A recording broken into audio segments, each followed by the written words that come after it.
11 y 12 de Daniel son de carácter profético, describiéndonos toda la historia de la humanidad desde hace 2600 años hasta la segunda venida de Jesucristo. Y tal como Daniel percibe la historia o la percibió hace 2600 años, quedó registrada, estampada en este libro maravilloso que quedó sellado. Porque vamos a ver que al final, en el capítulo 12, Dios le dice a Daniel: todas estas cosas, Daniel, que el ángel te ha revelado, lo que has visto en visiones y en sueños, está sellado. En otras palabras, lo que te estoy dando hace 2600 años, van a pasar 2600 años para que la gente lo comience a entender. ¿Y en qué época se le quitó el sello a estas cosas? Precisamente para la última generación. Si realmente nosotros somos la última generación, dice aquí en Daniel 12, véanlo rápidamente, en el versículo 9, le responde el ángel: anda, Daniel, estas palabras están cerradas y selladas hasta el tiempo del fin.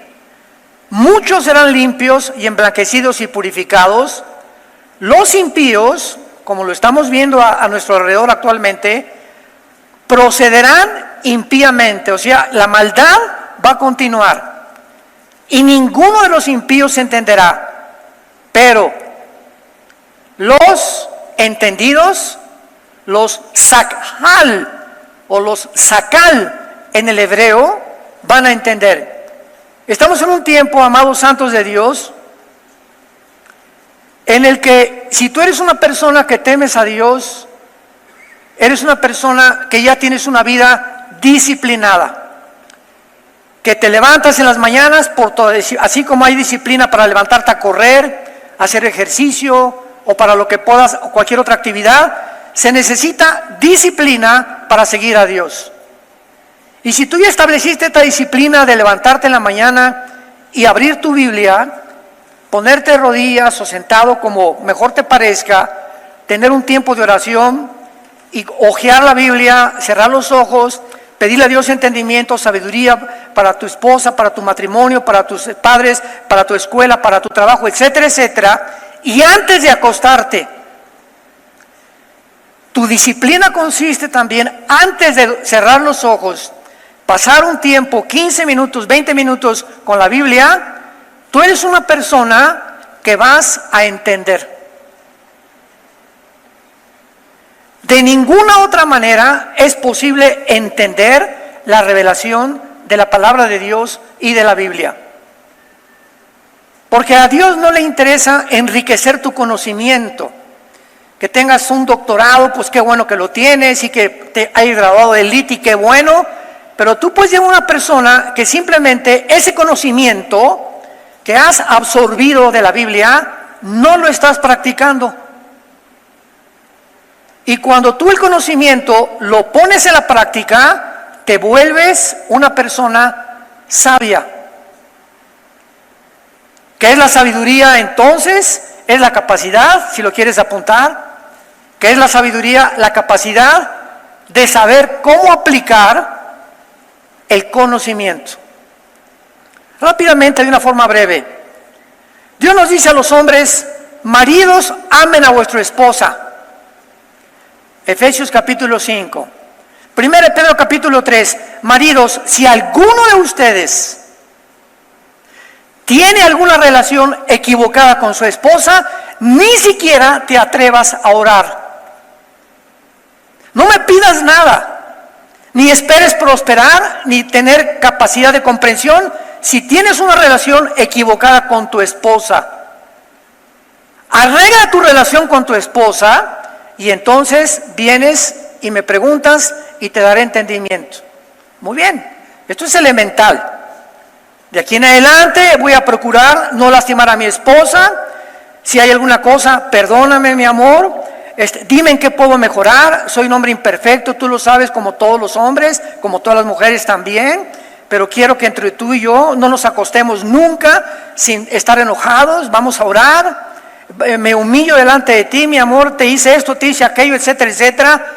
Porque mientras yo no trate a mi esposa como una reina y la considere como un vaso frágil y la tome en cuenta en mis proyectos y en mis actividades, Dios no va a bendecirme.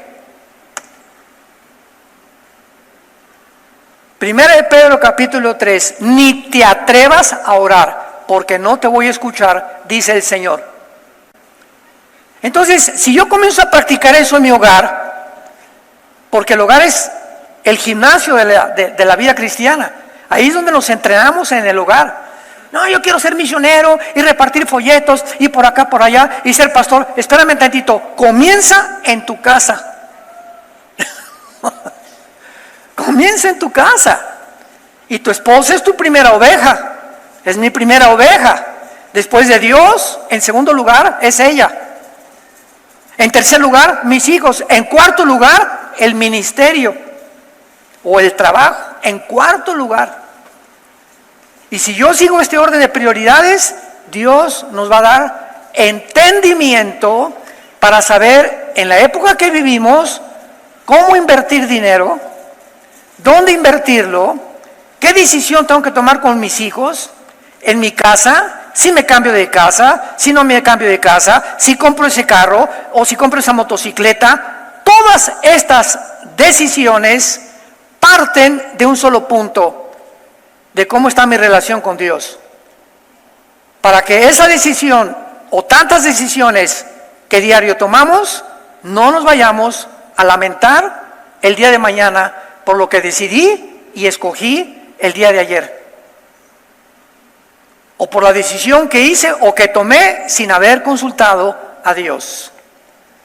Entonces, ¿por qué la gente a nuestro alrededor vive llena de arrepentimiento, de ansiedad, de culpa, de temor, y esto y el otro, y esto y el otro? Porque no tienen paz.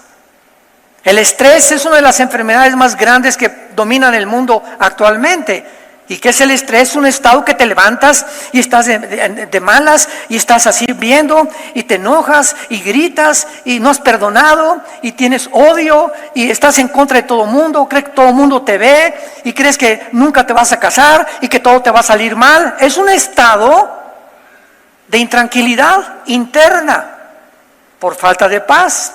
Porque no tienes paz, porque te desconectaste de la fuente de la energía. Si yo tengo mi celular y no lo conecto todos los días a la fuente de energía, agarro mi celular y aprieto los botones y no sale nada, porque el celular no tiene carga propia, la obtiene de la electricidad y el celular funciona. Si yo estoy desconectado 2 o 3 días sin Dios, ¿qué voy a hacer? ¿Voy a apretar mis botones? No, yo sé cómo resolver el problema con mi hijo. Yo sé cómo resolver el problema con mi esposa. Yo sé cómo invertir dinero. Voy a comenzar a tomar decisiones sin ser guiado por Dios. Porque Jesús dijo, separados de mí. ¿De veras lo crees? ¿De veras lo crees? Que separados de Jesús, cero. Juan 15:5, nada podemos hacer. Si realmente lo creo, vengo pero diario a saber que mi decisión con Dios, mi conexión con Dios va a determinar mi futuro, mi paz, mi tranquilidad, mi sabiduría, mi comprensión de las Escrituras. Pero me digo cristiano y tengo 2 o 3 días que no leo la Biblia, llego el domingo y en lugar de la Biblia traigo el el calimán a la iglesia. Pero es que ponen ahora los versículos ahí en las pantallas. Bueno, sí, para muchísima gente que llega por primera vez y que no trae una Biblia, pero tú eres cristiano. Tú tienes que traer el domingo y la pones aquí entre rodillas y Oseas y le buscas dónde está y traes tu pluma y apuntas palabras, etcétera, etcétera. Y la práctica continua, esta es la espada del Espíritu, con la práctica continua de estar volteándole para acá y para allá y ahora buscar esto y ahora me trae la atención esto y mientras está la alabanza estoy leyendo esto. Esto es lo que te hace un soldado o un guerrero o una guerrera de Dios, la palabra de Dios.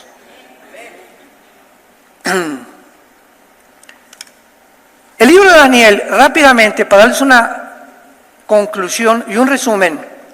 En el capítulo 2 hay una visión de un rey, de una estatua grandísima, con la cabeza de oro, el pecho de plata, el vientre de bronce, las piernas de hierro.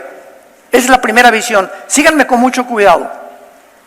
En esta visión, Daniel recibe la revelación de Dios y le dice: Daniel, la cabeza es Babilonia, el oro, el pecho y el brazo de plata es los medos y los persas, el vientre es Grecia y el cuarto imperio es Roma. Exactamente con esta misma secuencia y cronología, la historia nos da testimonio que así sucedió. Cuando vivió Daniel, no habían subido los medos y los persas, porque Daniel vivió bajo Babilonia y alguna parte del rey de Darío de Persia. No había surgido Grecia ni Roma. Entonces Dios le dice a Daniel: las dos piernas son de hierro y los 10 dedos de la estatua, de los pies o de las piernas de la estatua, son 5 de barro con hierro y 5 de barro con hierro.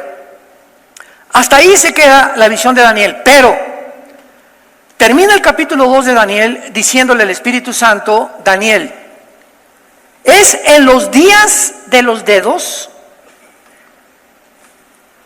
cuando se va a formar una confederación de 10 naciones, o sea, los 10 dedos representan la última forma de gobierno mundial. La última confederación política, económica y militar que va a existir en el mundo en los días que vienen, escuche esto con atención, se va a formar 10 naciones, 5 de Europa y 5 de Medio Oriente. Van a formar un G10 en los próximos meses o el próximo año, porque estamos ya a un paso que venga Jesús por nosotros. Cuando oigamos que se juntan 5 naciones del Oriente y 5 de Europa, en ese momento, de una de ellas, Daniel 7, surge el anticristo. Mientras tanto, no podemos especular del anticristo, que si es este, que si es aquel, que es el Papa, que es Obama, son especulaciones. Hasta que no se forme un G10 de 10 naciones, no podremos saber quién es el anticristo. Ahora bien, mucho cuidado. Roma representa las dos piernas porque el Imperio Romano se dividió. Y las dos piernas representan la división del Imperio Romano. Entonces, Roma, que es el cuarto imperio, Babilonia, Medo-Persia, Grecia, Roma es el cuarto imperio y no va a haber más. No va a haber un quinto imperio antes que Jesucristo regrese, como lo vamos a ver más adelante, más que el del anticristo con las 10 naciones. Entonces las dos piernas representan la división del Imperio Romano en el oriente y en el occidente.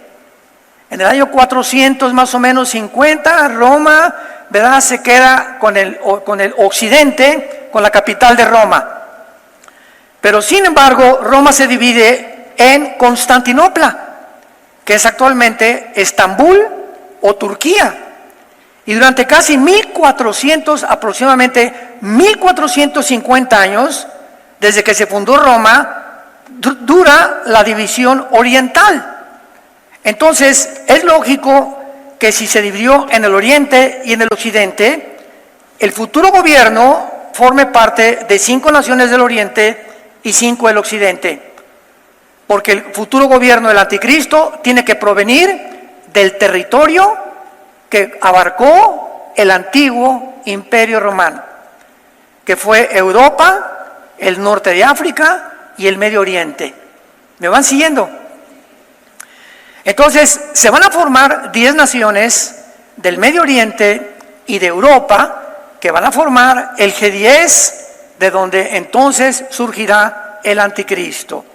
El anticristo, ya que estén formadas estas naciones, va a derribar a 3 y van a quedar 7, y dice Apocalipsis 17 que él va a ser el octavo. Va a derribar a Egipto, a Libia y a Egipto, Libia y Etiopía, de acuerdo a Daniel 11, 40 al 45, que después vamos a ver. Aquí tenemos pues en el Daniel 2 la cronología de cómo están los imperios. Nos brincamos al capítulo 7 de Daniel, segunda visión. Estos 4 metales de la estatua del capítulo 2, oro, plata, bronce y hierro, se representan ahora por 4 bestias, capítulo 7 de Daniel. Y se representa a Babilonia como un león, a Medo-Persia como un oso, a Grecia como un leopardo. Pero la cuarta bestia, o el cuarto imperio, que es Roma, en el capítulo 2, no se le designa ningún nombre. Ya no hay un animal que el Espíritu Santo haya encontrado entre todas las bestias depredadoras que hay, crueles y sanguinarias, para atribuirle a este cuarto imperio un nombre específico. Y veamos rápidamente el capítulo 7 de Daniel, para que veamos con qué palabra se describe a este cuarto imperio, que es Roma, pero transformada. Después de esto, Daniel 7, versículo 7, miraba yo en las visiones de la noche, he aquí la cuarta bestia, espantosa y terrible y en gran manera fuerte, espantosa y terrible. Tenía dientes grandes de hierro, devoraba y desmenuzaba, las obras hollaba con sus pies, y era muy diferente a las otras. Esto es clave, porque aquí este movimiento político que se está describiendo es la palabra Shainá, que se tradujo diferente. Esta cuarta bestia era muy diferente. ¿Y saben lo que significa la palabra Shainá? De otra naturaleza. Y era de otra naturaleza. Era de una naturaleza alterada o diferente. Dios mío santo, siglo XXI, nos encontramos con una organización que se llama en el mundo el Foro Económico Mundial. Googléalo. Foro Económico Mundial. Dirigido por un alemán llamado Klaus Schwab. Y este Foro Económico Mundial pone en tu Google Foro Económico Mundial y ve abierta, descaradamente, los principios que buscan para el mundo.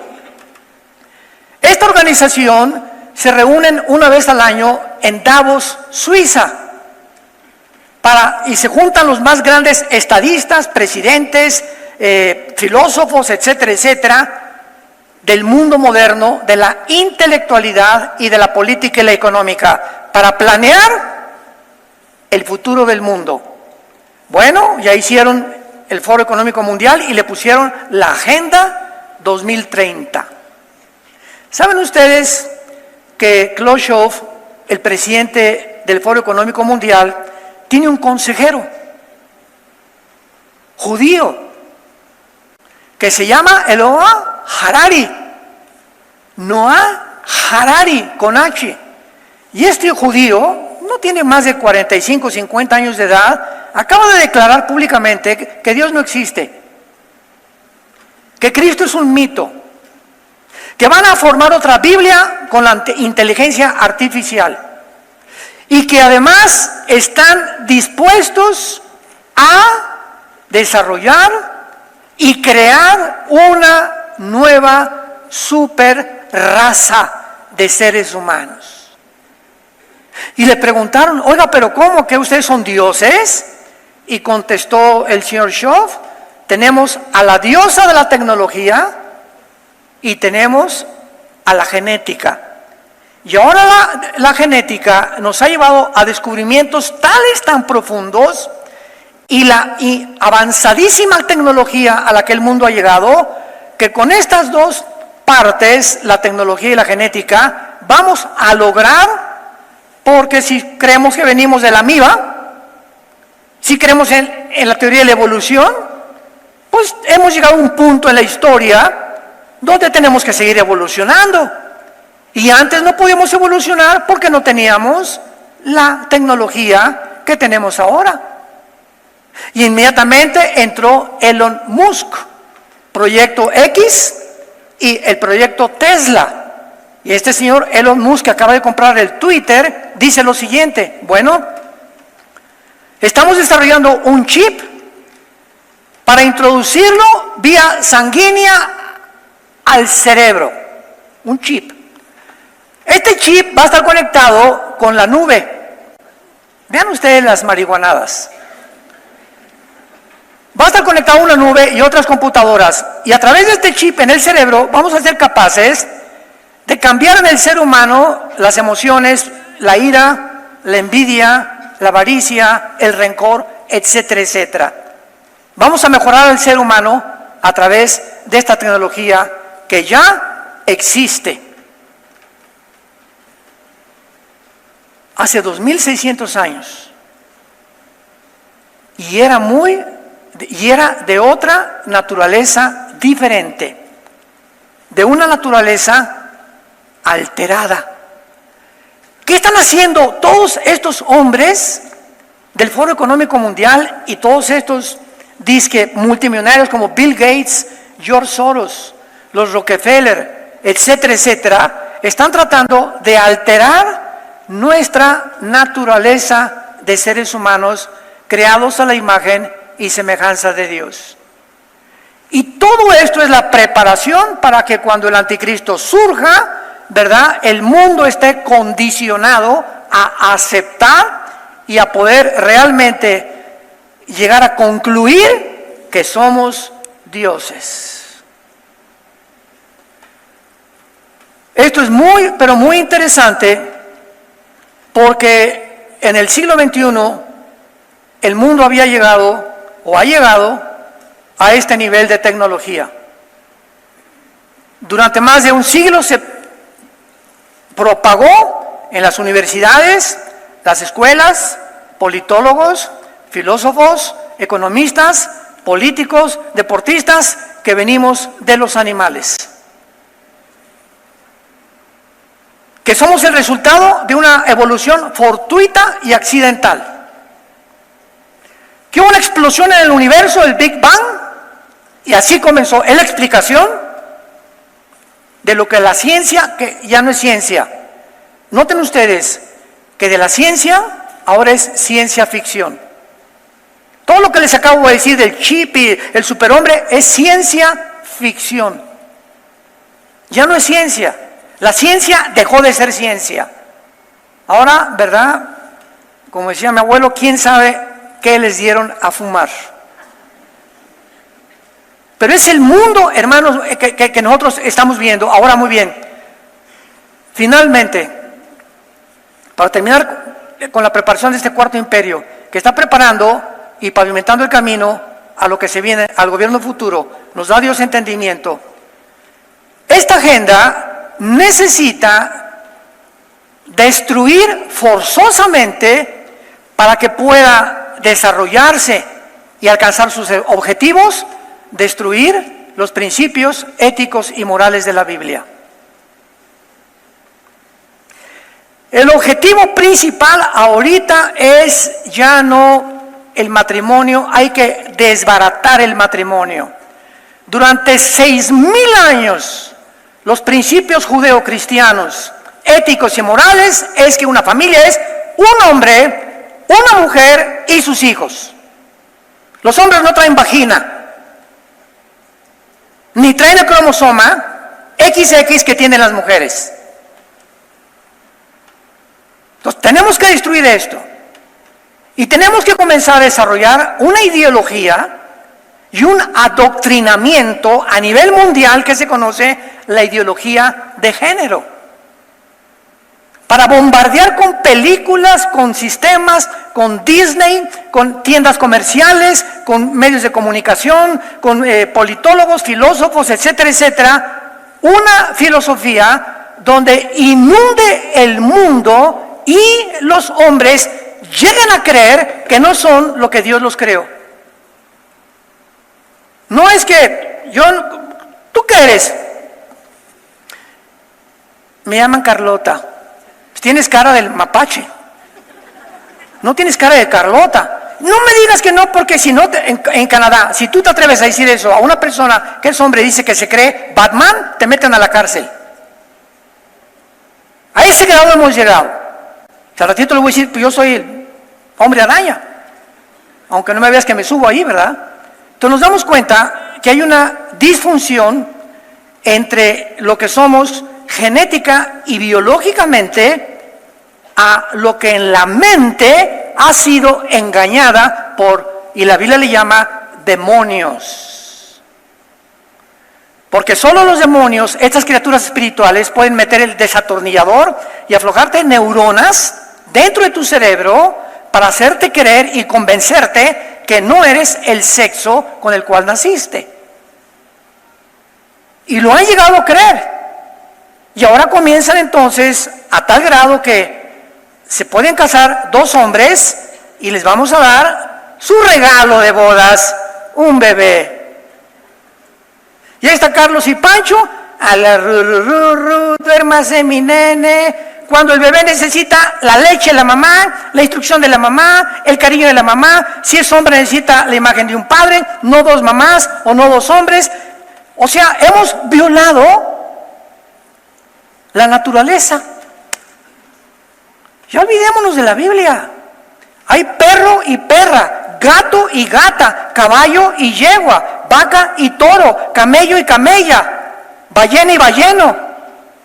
Los pájaros, los animales en el campo, hormiga y hormigo. Todo hay una mezcla de dos sexos, nada más. No hay 120 géneros. Pero esta ideología se tiene que introducir con tal fuerza en el mundo para que el programa 2030 del Foro Económico Mundial dé resultado, y está dando resultado en cientos de naciones, al grado que la compañía más linda de la infancia, Disney, Mickey Mouse, la ratoncita Mimi, Pluto, Tribilín, ahora Disney es la compañía número 1 en propagar que los niños no son niños y que las niñas no son niñas. Y si tú llevas a tu hijo a Disney, a Orlando o en Anaheim, California, que son las dos compañías de Disney, disque de diversión para los niños, al entrar a Disney, a la compañía, les dan folletos diciendo que nunca le digas a él o ella, sino oiga. Se eliminan ya determinar quién es él o qué es ella. Si es ella y te dice que él es él, le tienes que decir que es él, y si no, lo tienes que respetar. Y por todos lados te venden en las tiendas de Disney en el mundo ropa que dice Satanás es mejor, vengamos por los niños. Disney. Y ve las películas que están sacando de homosexuales ahora, de lesbianismo entre dos princesas que se besan. Disney. ¿Se dan cuenta? ¿Ya despertaste? ¿Ya abriste los ojos? Tú te levantas en la mañana y te de dormir, y tu desayunito, chilaquiles con huevo, y te vas en la ruta 100 a tu trabajo, y regresas a tu casa, comes otra vez, ves una película, te acuestas, y así te pasan 10, 15 años, y estás desapercibida del mundo que nos rodea. Y como estás tan desapercibido y viene como un ramalazo, como un tsunami de repente, como en los días de Noé, vendrá el diluvio y se los llevará a todos. Porque no quisieron entender. Mateo 24, 37 al 39. Como en los días de Noé no quisieron, entender. ¿Qué dice Daniel? Pero los entendidos entenderán. Con los nazis, 85 millones de alemanes fueron engañados. Y no eran 85 indígenas, astrónomos, licenciados, médicos, arquitectos, ingenieros, filósofos, 85 millones de gente culta, preparada cuando acabó la Segunda Guerra Mundial. Pero ¿cómo pudimos ser engañados de todo lo que estos infelices hicieron con la humanidad y lo que pensaban hacer? Y desde los nazis se repite en el 2020 y 21 y 22 en el mundo entero el mismo fenómeno, que fácil es engañar a los seres humanos. Este es el mundo que estamos viviendo. Entonces en el capítulo 7 se describe a este cuarto imperio, que será el final, como Shainah, S-H-A-I-N-A-H, Shainah. Era de naturaleza alterada o diferente. Y luego nos pasamos al capítulo 8, que ya no lo voy y en el capítulo 8, capítulo 2, 4 imperios, capítulo 7, los mismos imperios, pero el cuarto imperio ya tiene un cuerno pequeño. Y en el capítulo 8, en el libro de Daniel se comienza a reducir de dónde va a salir el anticristo. Comienza con los 4 imperios, se concentra el capítulo 7 en 4 imperios, pero más bien en el cuarto de ellos. El capítulo 8 pregunta, ¿por qué dedica el capítulo 8, todo el capítulo 8, nada más a 2 imperios? Grecia e Irán, que era la antigua Medo-Persia del Antiguo Testamento. El nombre de Persia se le cambió a Irán, a la República de Irán en 1935 del siglo pasado. 1979 a la República Islámica de Irán. Pero Irán es la Medo-Persia del Antiguo Testamento. Capítulo 8 de Daniel, encontramos a Grecia representada por un macho cabrío, Irán o Medo-Persia representada por un carnero, enfrentándose. ¿Qué nos dice la historia? Que fue Alejandro el Magno el que derrotó a los medos y a los persas, con las famosas falanges, con una estrategia sobrenatural de Alejandro el Magno, que nadie le pudo impedir derrotar a los más grandes ejércitos de su tiempo. Y en el capítulo 8 se describe también con una exactitud de detalles, diciendo que cuando Alejandro el Magno muriera, todo está en el capítulo 8, su imperio se iba a dividir en 4 secciones geográficas, tal como la historia lo corrobora. Muere Alejandro el Magno a los 33 años y su imperio se divide en Turquía, Macedonia, Egipto y Siria. En estas 4 secciones geográficas se divide el territorio de Alejandro el Magno. Observen ustedes, hermanos, que cuando venimos a la Biblia, venimos a la ciencia, a la genética, a la química, a la historia, a la geografía, a la antropología, a la paleontología, a la genética, a todas las disciplinas científicas que hay, y la Biblia respalda y la historia respalda. No venimos a un libro como el de Carlos Darwin, El origen de las especies, que dice así: chance y, puede que, chale, no estoy seguro, a lo mejor. Eso no es un lenguaje científico, pero cuando vienes a la Biblia, Dios ha dicho, y di esto y di aquello. Y la historia y la geografía, la antropología, la arqueología, ahora que fuimos a Israel, los guías judíos estaban sorprendidos cuando veníamos en los camiones de que pudiéramos nosotros los pastores tener tanto conocimiento de la arqueología de Israel. Y decíamos, ¿te acuerdas cuándo se cumplió Nínive? ¿Y sabes lo que fue destruida y en qué año fue levantada Nínive? Corroborando que la Biblia tiene razón. Y se encontraron piedras del rey David, etcétera, etcétera. Y no hay para dónde echarse. Los mismos judíos dicen, estos cristianos saben más que nosotros en cuanto a arqueología. demostrando realmente la Biblia con sus evidencias, que es la palabra de Dios. Se divide el reino de Alejandro el Magno en 4 secciones, y de una de estas 4 secciones, capítulo 8 de Daniel, se desprende que de una de estas 4 secciones el anticristo va a surgir. Turquía, Macedonia, Egipto y Siria. Y de acuerdo al libro de Daniel, el anticristo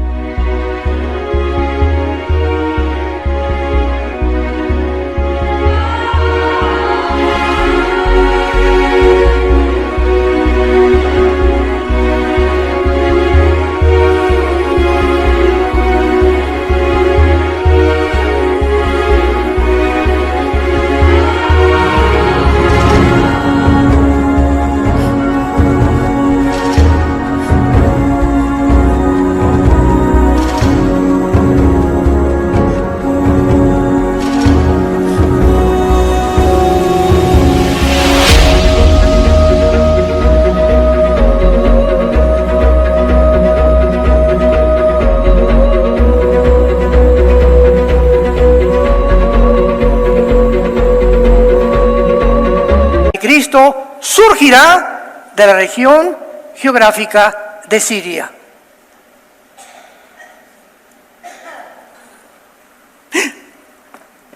No de Metepec, ni de la avenida Cuauhtémoc.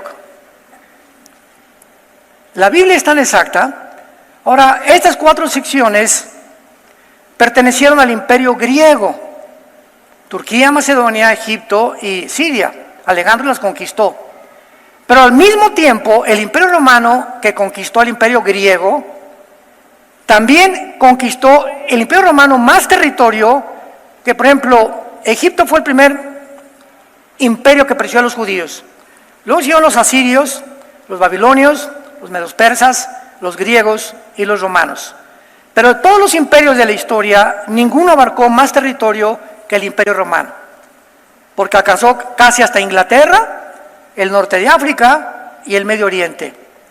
Entonces, cuando la Biblia dice que el anticristo tiene que surgir de alguna de las naciones que formaron el antiguo imperio romano, entonces el anticristo, decían, pues va a salir de Europa, de Roma, otros no, pues tiene que ser romano, etcétera, etcétera, olvidándose que el imperio romano cubrió también el Medio Oriente y cubrió también el norte de África.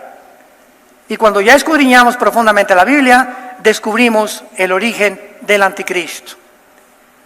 Ahora, Siria en el Antiguo Testamento cubría el territorio de Irak, Babilonia antigua. Entonces, cuando se menciona en la Biblia Babilonia, no estaba dividido como actualmente. El Medio Oriente fue dividido desde 1923 a 1943, más o menos. Los ingleses dividieron el Medio Oriente, cuando los ingleses en 1923 vencieron a los turcos, a los otomanos turcos que habían conquistado el Medio Oriente. Y acabó la Primera Guerra Mundial, los ingleses tomaron el control del Medio Oriente en 1923 y hasta 1945 los ingleses, después de la Segunda Guerra Mundial, se salieron del Medio Oriente y entonces le entregaron la tierra a Israel, a Jordania, a Líbano, a Egipto, a Siria y a Irak. Pero la repartieron los ingleses. Entonces, Siria y Irak actualmente ocupan en la Biblia la región de lo que se llama la tierra de Sinar o la tierra de los caldeos. Cuando tú ves en el Antiguo Testamento los caldeos, Irak o Siria. Sinar, Irak o Siria. Te ubica inmediatamente en qué zona geográfica se encuentra y de qué está hablando la palabra de Dios. Hay muchas naciones, como Irán, por ejemplo, que Persia, ¿verdad? ¿Dónde estará Persia? Pero la Biblia, aunque no nos dice realmente los nombres que ocupan en el siglo XXI las naciones, la Biblia nos describe siempre la región geográfica. Y por la región geográfica sabemos a qué naciones se refiere la Biblia. ¿Me entienden? Más les vale. A mí me emociona esto, es maravillosa la palabra de Dios. Y pasamos al capítulo 11 y pasamos al capítulo 12, rápidamente vayamos al capítulo 11 y 12 de Daniel. Todo esto fue un resumen, busquen la primera, segunda y tercera conferencia, donde explico con muchos más detalles toda esta historia, esta serie que se llama El tiempo del fin, y es lo siguiente. Antes de pasar y terminar aquí con el capítulo 12, 11 y 12 de Daniel, les recuerdo lo siguiente. Pongan atención. La Biblia menciona dos tiempos del fin. Uno, el tiempo cuando la iglesia va a terminar. El tiempo del fin de la iglesia no lo encontramos en el Antiguo Testamento.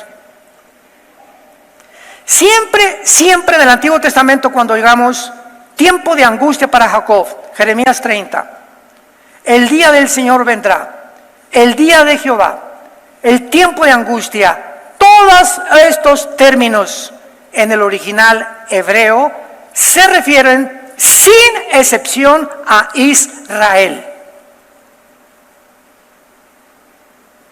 Y cuando la Biblia habla del tiempo del fin de Israel, se refiere a los últimos 7 años de la tribulación. Entonces, estos 7 años finales de Israel se llaman, en Daniel 9, la semana 70 de Daniel, que son los últimos 7 años donde Dios termina con la iglesia. El fin de la iglesia acaba con el arrebatamiento. El momento en que la iglesia es sacada del mundo, adiós mundo cruel, ya no te veré, abuelita. Ya no veré a mi perro Fido, ya no veré a mis amigos. Cuando venga Cristo por nosotros, en ese momento terminó la época de la iglesia y la iglesia terminó fracasando. ¿En qué? En la evangelización. Porque dice Mateo 24, ¿será predicado este evangelio? Y entonces vendrá el fin. ¿El fin de quién? No de la iglesia. Todo Mateo 24 es Israel. Cuando vean la abominación desoladora, huyan a los montes. Cristo le está hablando a los judíos. Entonces, somos sacados del mundo. La iglesia va a terminar en la apostasía, que lo estamos viviendo ya. La iglesia termina con la apostasía. Hay un remanente pequeñísimo en todas las iglesias, pequeñísimo de personas que realmente son cristianas, que Dios saca del mundo. Y creo que la mitad de las iglesias cristianas en el mundo entero se van a quedar. Porque las iglesias están llenas de personas que nunca se han arrepentido, que aceptaron intelectualmente una ideología o el cristianismo, lo que sea, pero que siempre trataron igual a la esposa, a los padres, al esposo, a la gente, seguían transando, seguían robando, viendo pornografía, etcétera, etcétera, y el domingo, aleluya, alabaré, alabaré. En fin, Dios saca a la iglesia y entonces tiene que voltearse otra vez a Israel, Romanos 9, 10 y 11, porque Dios no ha terminado con Israel. Y ahora Dios va a tener que sellar a 144,000 judíos, no de Atizapán de Zaragoza, ni mexicanos, judíos étnicos, 12,000 para que esté claro, de cada tribu, que desciendan de cada una de las 12 tribus de Israel. Dios levanta a 144,000 judíos para que ellos terminen lo que la iglesia fracasó. Y ellos van a traer ese avivamiento mundial que está en el capítulo 7 de Apocalipsis, donde ve Juan a una gran multitud de millones de personas en el cielo que salieron de la gran tribulación. Todos esos cristianos van a morir como mártires. Y finalmente, cuando Dios se lleve a los 144,000, antes de que acabe todo, manda Dios a 2 testigos. Apocalipsis 11, que tal vez sean Moisés y Elías. Para dar el último testimonio a Israel, la bestia que sube del abismo los va a matar, van a resucitar en la ciudad de Jerusalén, y entonces vienen las copas finales, el sol comenzará a quemar literalmente a las personas, la capa de ozono desaparecerá, el reino del anticristo se convertirá en tinieblas, se juntarán las naciones en el valle del Megiddo, en el Armagedón, y vendrá Jesús con nosotros a establecer su reino milenial. Nada más una persona aplaude. Les digo que así está.